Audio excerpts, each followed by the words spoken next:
আলোচনা করব মাওলা হুজুর পাকের পবিত্র বেসালে হক আস্তে আস্তে অতি সন্নিকটের দিকে চলে আসিয়াছে। আর সেই আলোকেই আমি মাওলা হুজুর পাকের পবিত্র কারামত পাক এবং আল্লাহর ওলিরা তাদের পাওয়ার সম্পর্কে আজকের জুম্মায় আলোচনা করার চেষ্টা করব, যদি আমার মালিক মাওলা পাক দয়া করেন। কোরআন পাক থেকে একটি আয়াত পাক আমি আপনাদের মাঝে তেলাওয়াত করেছি, যে আয়াত পাকের অর্থ আলা ইন্না আউলিয়া আল্লাহি লা খাউফুন আলাইহিম ওয়া লা হুম ইয়াহজানুন।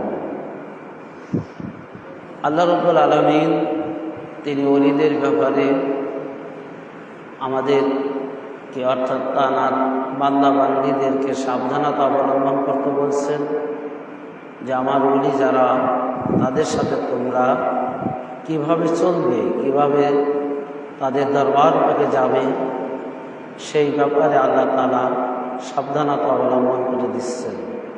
যে আলা ইন্না আউলিয়া আল্লাহি, নিশ্চয়ই তোমরা সাবধান অবলম্বন করবে ওলিদের ব্যাপারে, কেননা তাদের কোনো ভয় নেই, তাদের কোনো চিন্তা নেই।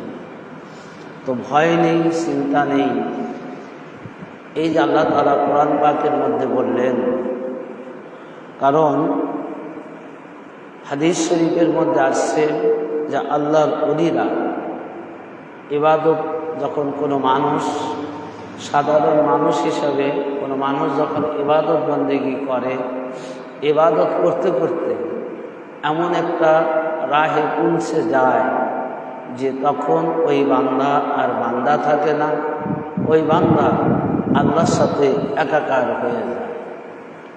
তো কেমনভাবে একাকার হয়, আমি এরই শানে দুই একটা হাদিস আমি আপনাদের মাঝে তুলে ধরার চেষ্টা করব, এবং এই হাদিসগুলো থেকে আপনারা অবশ্যই উপলব্ধি করতে পারবো যে আসলে আল্লাহর ওলিরা কতটা কিভাবে আল্লাহর সঙ্গে একাকার হয়ে যায়।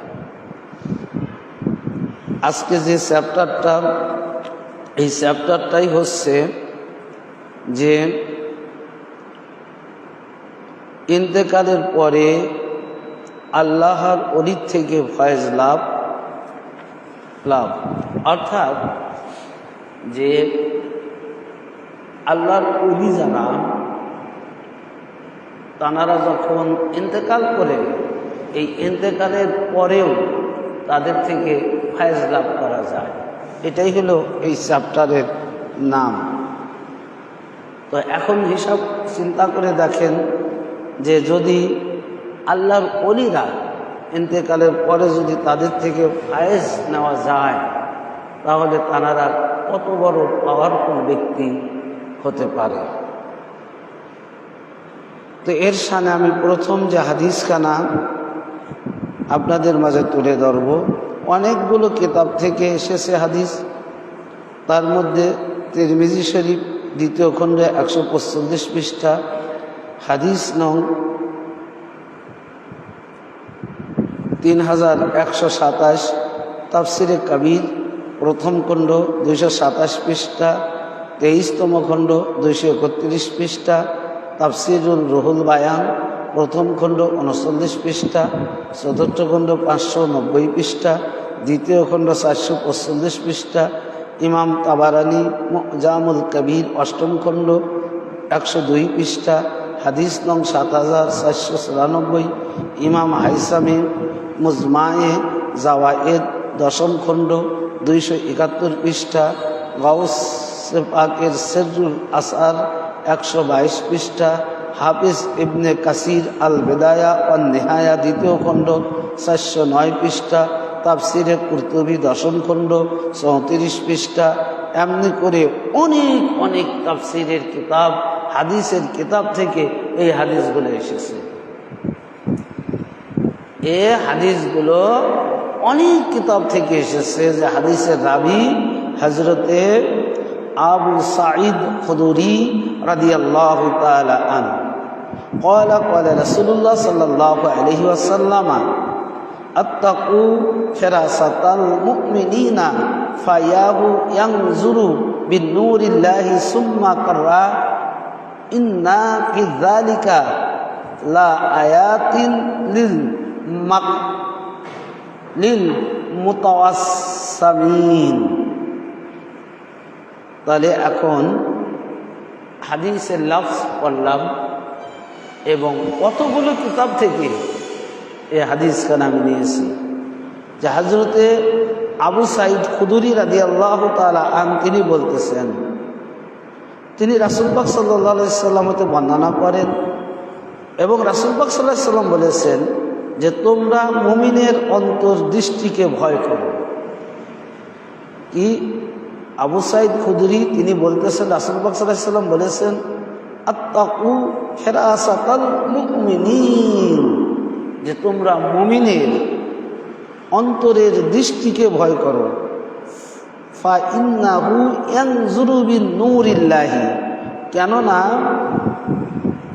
নিশ্চয়ই আল্লাহর নূর দিয়ে তারা দেখে। তো মুমিনের অন্তরকে ভয় করার কথা বললেন রাসূল হুজুর পাক সাল্লাল্লাহু আলাইহি সাল্লাম। তো হুজুর পাক সাল্লাল্লাহু আলাইহি সাল্লাম মুমিনের অন্তরকে ভয় করার কথা বললেন, কারণ কি? কারণ এখানে বললেন যে যারা মুমিন, দেখেন এখানে কিন্তু মুমিনের কথা বলা হয়েছে, ইমানদারদের কথা বলা হয়েছে, এখানে কোনো খাস কোনো ওলিদের কথা বলা হয়নি। তো মুমিনরা যদি আল্লাহর নূর দ্বারা তারা যদি সমস্ত কিছু দেখতে পান, তাহলে মওলা হুজুর পাক কেমন হতে পারে? কারণ মওলা হুজুর পাক কেমন নূর, এটা আমি অনেক আগে বলেছি যে তিনি আল্লাহর নূর, সে আল্লাহ হতে যেরকম রাসূল পাক সাল্লাল্লাহু আলাইহি সাল্লাম قد جاءكم من الله نور وكتاب مبين, যে হুজুর পাক সাল্লাল্লাহু আলাইহি সাল্লাম সম্পর্কে যেরকম কোরআন পাকে এসেছে যে রাসূল পাক সাল্লাল্লাহু আলাইহি সাল্লাম আল্লাহ হতে একটি নূর হয়ে এসেছে। قد جاءكم, তোমাদের নিকট, মিনাল্লাহি, আল্লাহ হতে, মানে আল্লাহর যে নূরের, সেই নূরের থেকে হুজুর পাক অর্থাৎ রাসূল পাক আমাদের নিকট এসেছে একটা নূর হিসাবে। তো হুজুর পাক যদি নূর হয়ে এই পৃথিবীতে আসেন, তো হুজুর পাকের আওলাদগুলো নূর, হুজুর পাকের বংশ থেকে, আহলে বাইত থেকে কিয়ামত পর্যন্ত যত আওলাদ রাসূল এই জমিনের মধ্যে আসবে তানারাও আল্লাহর নূর, এর মধ্যে কোনো সন্দেহ নেই। তারপরে হাদিস শরীফের মধ্যে বললেন যে মুমিনরা এমন একটা ব্যক্তি, এমন একটা বস্তু তারা আল্লাহর নূর দিয়ে দেখে।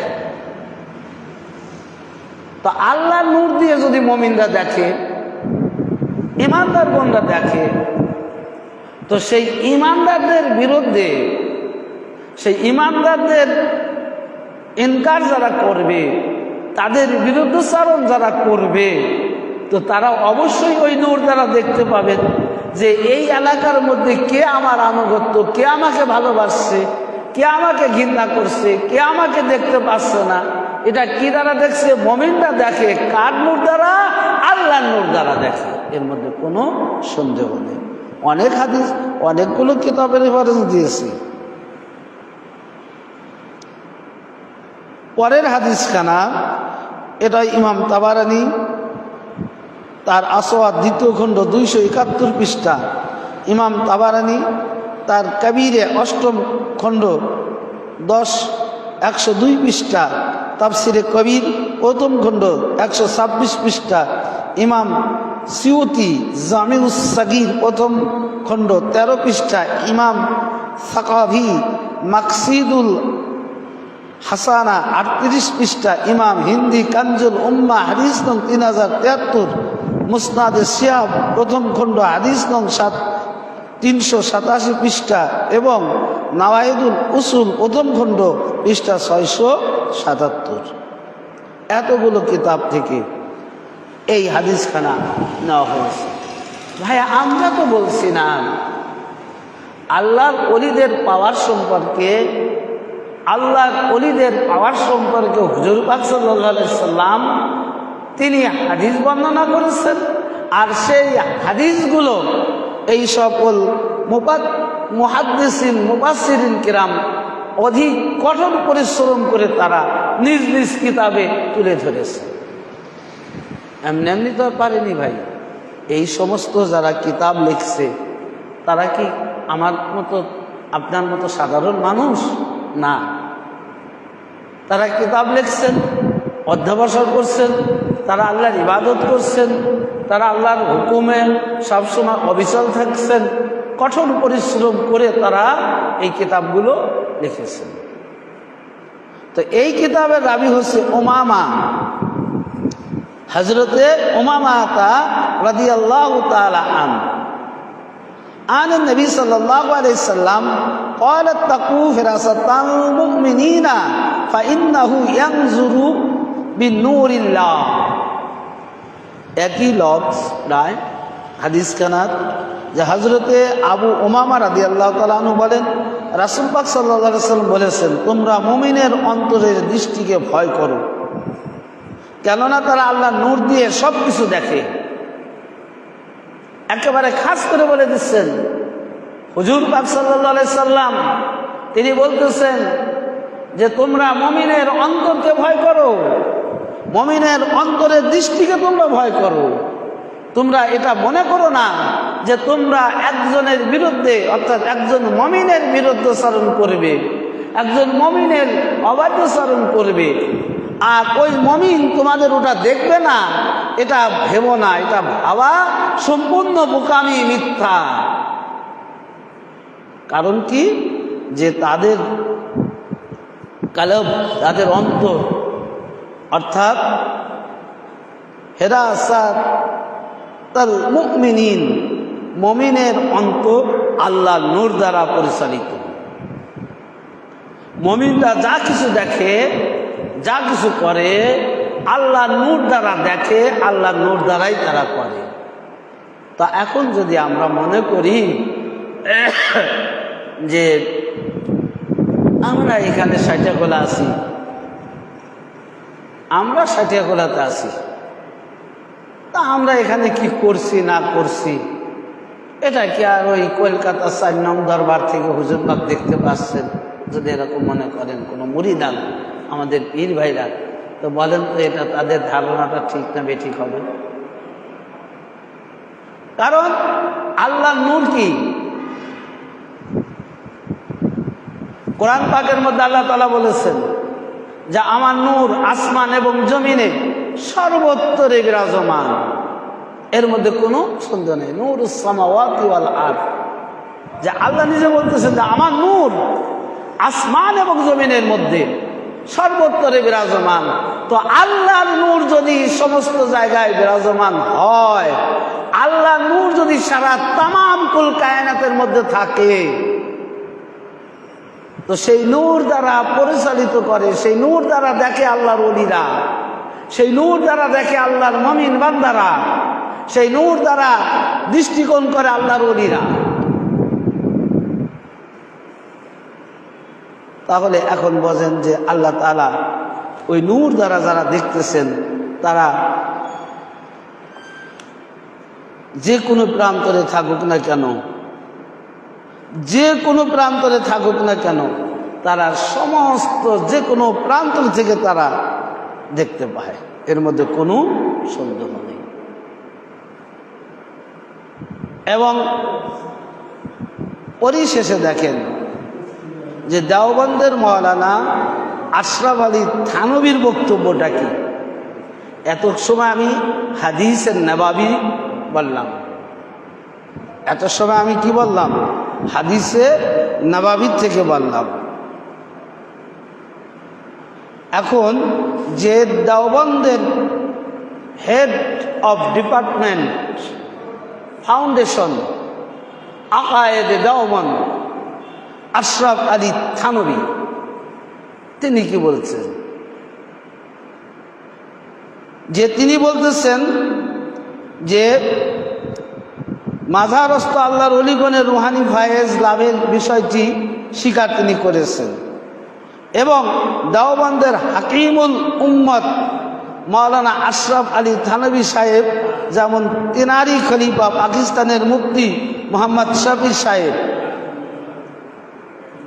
তার তাফসিরে রুহুল মারিফুল কোরআনের লেখক, তেনার রচিত মাজালিসে হাকিমুল উম্মত গ্রন্থে উল্লেখ করেছেন কি, যে তিনি উল্লেখ করেছেন যে আউলিয়া কিরাম কবর থেকে এরূপ ফায়েজ হাসিল হতে পারে যার দ্বারা সম্পর্ক মজবুত হয়। যে এখানে তিনি কিরকম বলতেছেন দেখেন, যে তিনি বলতেছেন যে এই আশরাফ আলী থানভী তিনি বলতেছেন যে আউলিয়া কেরামদের মাজার থেকে, রওজার থেকে ফায়েজ হাসিল হতে পারে এইরকম, যে ফায়েজ দ্বারা কি হবে, যার দ্বারা তার ইমানের মজবুত হবে, আধ্যাত্মিক তামিল বা শিক্ষার ফায়েজ কবর থেকে লাভ হয় না। অথচ থানভীকে প্রশ্ন করেছিলাম যে মাজার সমূহ থেকে ফায়দা হাসিল করার বিশেষ কোনো পদ্ধতি আছে কিনা। জবাবে থানভী বললেন, শুধু ফাতিহা পাঠ করে কবরবাসীর প্রতি মনোনিবেশন করে বসে যাবে, এর দ্বারা সম্পর্কের মাঝে শক্তি সৃষ্টি হবে। আর সম্পর্কের মাঝে শক্তি সৃষ্টি হওয়ার এই বিষয়টি অনেকের মধ্যে পরিপূর্ণভাবে বুঝে আসে এবং তারা অনুভব করতে পারে। তা না হলেও অনন্ত এতটুকু তো অবশ্যই অনুভব করতে পারে যে অন্তরের মাঝে একটা নতুন অবস্থা সৃষ্টি হয়েছে। এখানে আশরাফ আলী থানভী সাহেব আল্লাহর অলিগণের ইন্তেকালের পরে তেনাদের রুহানি ফায়েজ হাসিলের বিষয়টি স্বীকার করেছেন। তো যে কবরে গিয়ে আমি ফাতিহা শরীফ পড়ব, পুরাতন একটা কবরে যেখানেই হোক, তো ইনি বলতেছেন যে যখন ওই কবরে গিয়ে যখন ফাতিহা শরীফ পড়বে, পড়ার পরে সে অনুভব করবে তার মধ্যে তার কি একটা সম্পর্ক তৈরি হচ্ছে, তৈরি হচ্ছে। আর যখনই তৈরি হবে তখন তার সম্পর্কের মাঝে আরো শক্তি, দৃঢ়তা বৃদ্ধি পাবে। এইভাবে করতে করতে এক সময় তার সাথে তার সম্পর্ক তৈরি হয়ে যাবে। অর্থাৎ তখন সে ওই রওজার থেকে, ওই কবর থেকে, ওই মাজার থেকে ফায়েজ লাভ করতে পারবে। তো আশরাফ আলী থানভী তিনি এটা স্বীকার করলেন।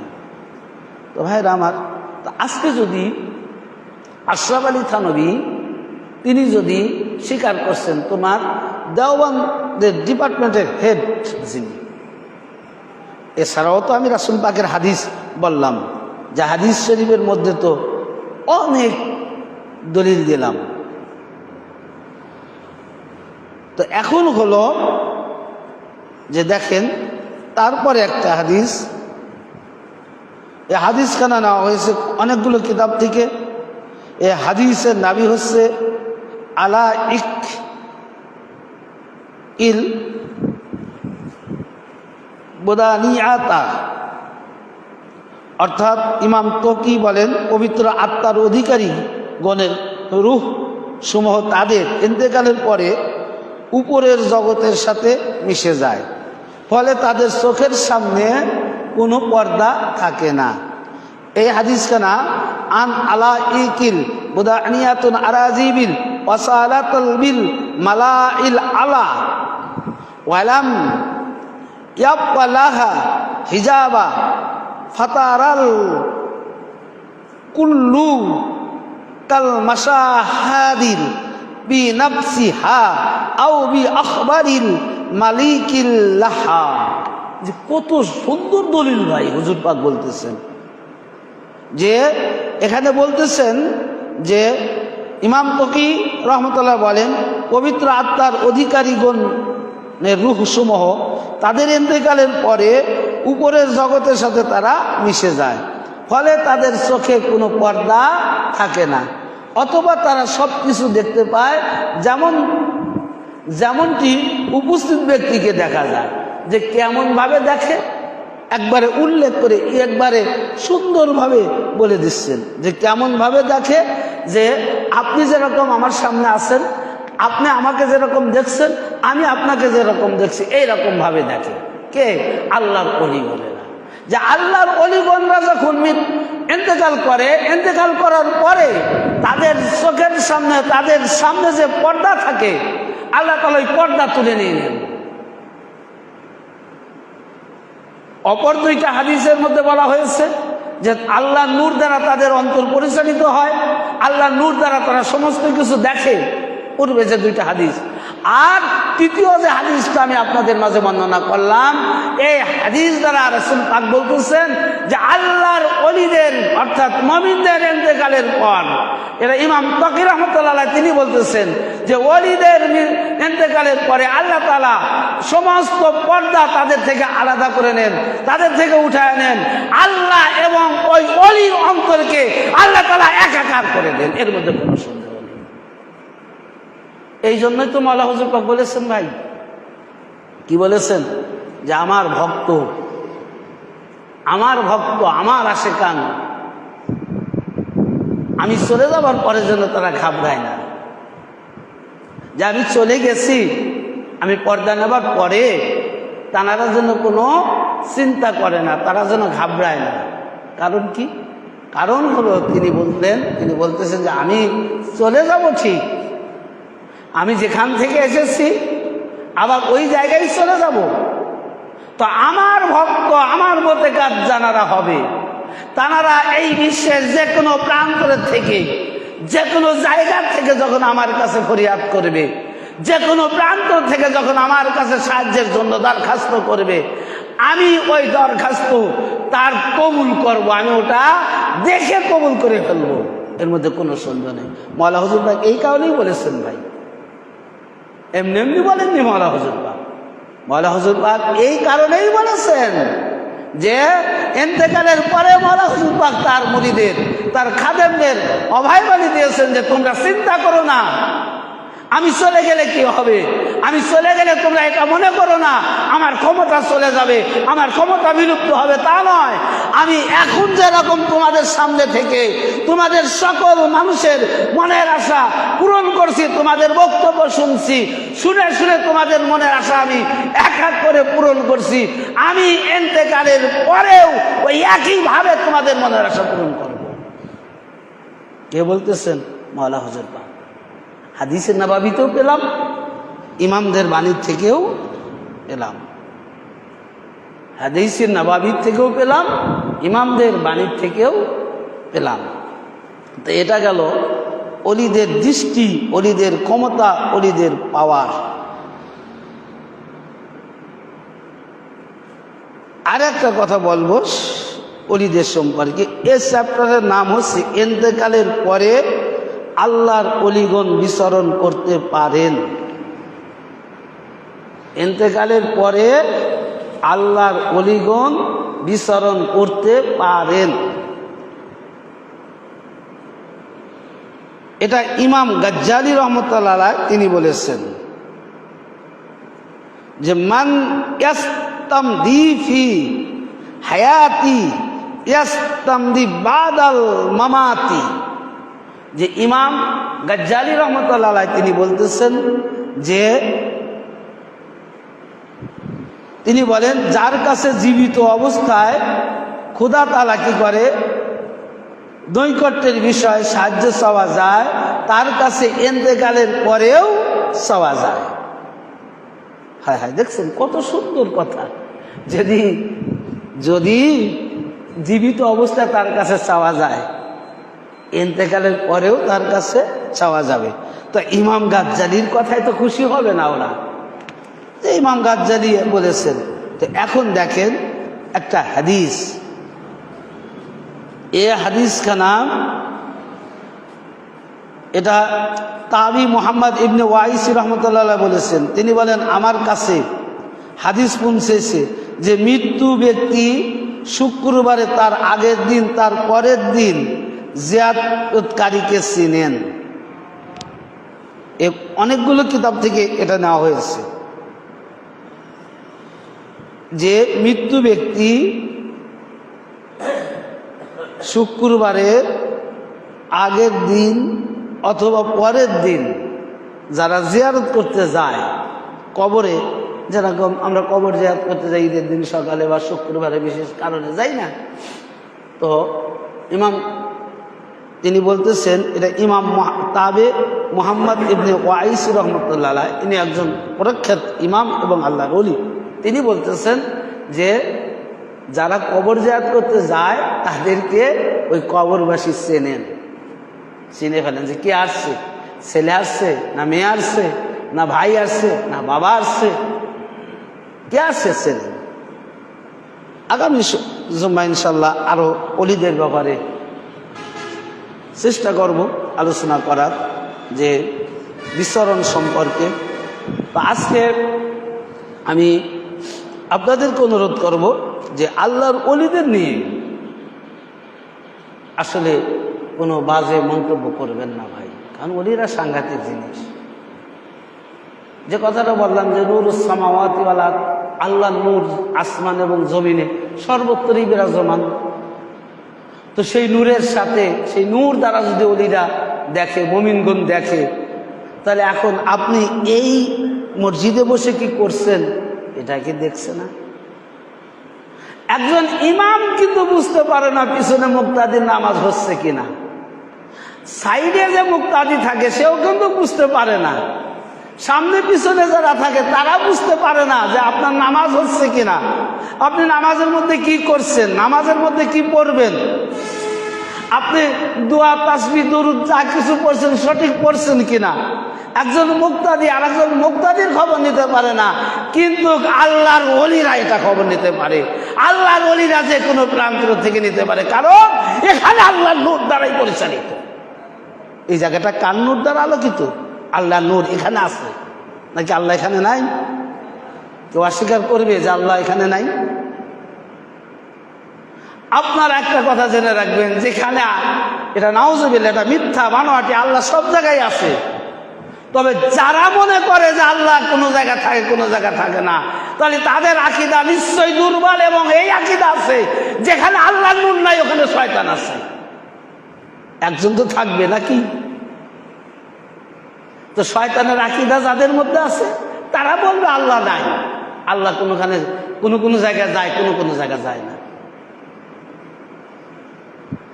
দেখেন মাওলানা হুজুর পাক কেমন ওলি ছিলেন, তার একটি কারামত পাক হয়তো পরিশেষে বলেই আজকের বক্তব্য ইতি টানব। সেটা হলো এই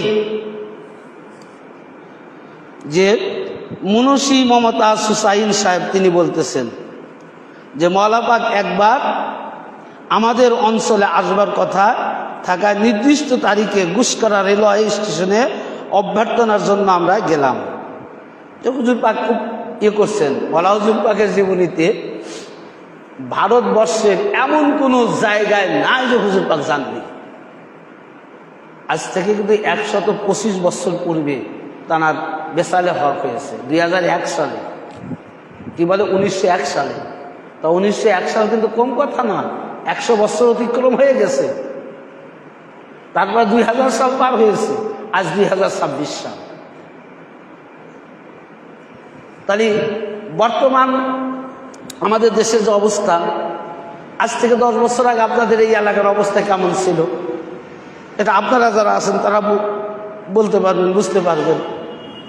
বা 15 বছর 20 বছর বা আরো আগের খবর আপনারা যারা এখানে আছেন তারা বলতে পারবেন। তা আপনাদের পূর্বে যারা ছিল, আমাদের পিতামাতা দাদা, এরা বলতে পারবে যে এক কথা, যত পূর্বের দিকে তাকাবেন তত পূর্বের দেশের অবস্থা, যাতায়াত বলেন সবই কি খারাপ ছিল। বিশেষ করে যাতায়াতটা খুব সবচাইতে খারাপ ছিল। এটা সত্য কথা যে যাতায়াতটা একেবারেই অচল ছিল যত পূর্বে যাবেন। একমাত্র ট্রেন ছাড়া খুব যাতায়াতের কোনো যানবাহন ছিল না। আমরা আমাদের পূর্বপুরুষ বা আপনারাও জানেন যে আমরা যখন গেছি হেঁটে যাওয়া লাগছে এখান থেকে।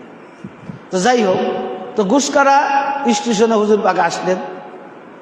তো ওখান থেকে হুজুর পাক কি করলেন,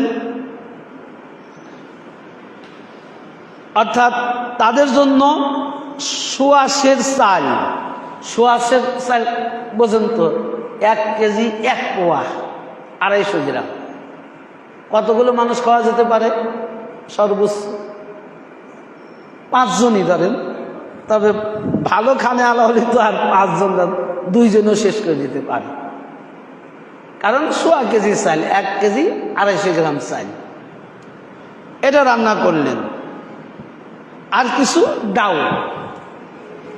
তো হুজুর পাকের খেদমতে হাজির করলেন এবং হুজুর পাক বলতে, হুজুর পাক টানা এগুলো তখন এই যিনি বলতেছেন এই মুন্সি মমতাজ সোসাই, তিনি বললেন যে হুজুর পাক আবার আমাকে দিলেন এবং বললেন আমার সঙ্গে যারা এসেছে, যারা আমাকে দেখা করতে এসেছে সবাইকে তুমি খাওয়াও।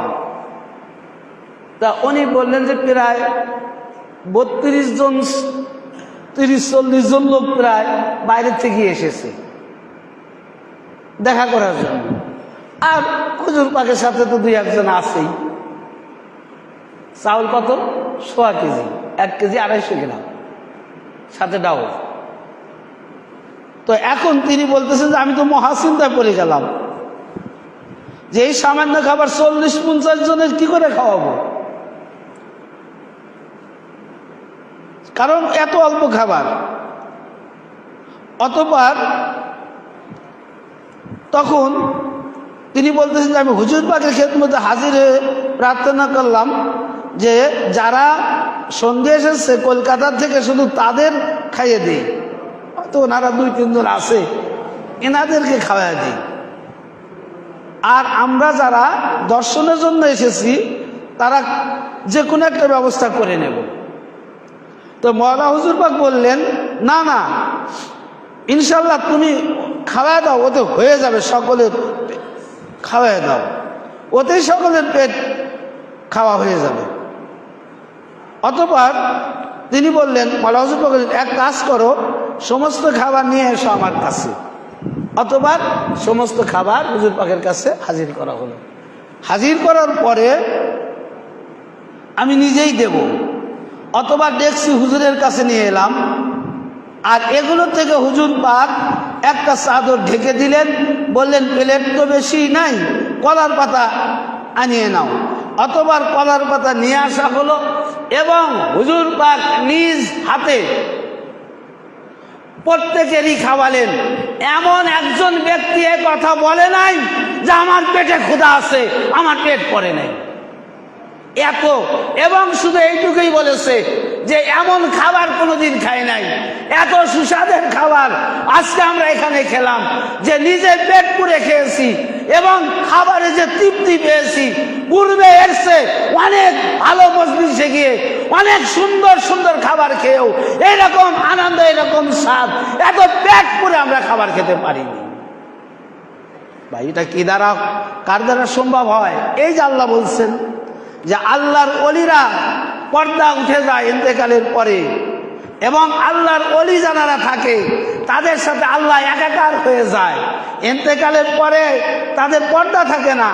আর যারা আল্লাহর সঙ্গে একাকার হয়ে যায়, যারা আল্লাহর সঙ্গে একাকার হয়ে যায় ইবাদত করতে করতে, এটা তো বুখারী শরীফের হাদিস, আবু হুরায়রা বলেছেন যে হাত আল্লাহর হাত, পা আল্লাহর পা, চোখ আল্লাহর পা। তো মওলানা হুজুর পাক মাদারজাত ওলি, তানার হাত আল্লাহর হাত ছিল, আর ওই হাত দ্বারা খাবার খাওয়ানোর কারণে প্রত্যেকটা ভক্ত পেট পুরে খেয়েছে এবং প্রত্যেকটা ভক্তের আর কোনো ক্ষুধা ছিল না। এটা প্র্যাকটিক্যালি প্রমাণ হলো, প্র্যাকটিক্যালি ভাবে দেখালো যে আল্লাহর ওলিরা আল্লাহর সঙ্গে একাকার হয়ে গেলে কি হয়। তো সম্মানিত উপস্থিতি, আজকে শাওয়াল মাসের 3য় জুম্মা, মহান আল্লাহ রাব্বুল আলামিন আমাদেরকে, আপনাদেরকে প্রত্যেকেরই আল্লাহর ওলিদের উপর দৃঢ়তার সাথে ঈমান রেখে যেন আমরা এই পৃথিবী থেকে চলাচল করে শেষ বিদায় নিতে পারি। সবাই বলুন আমিন।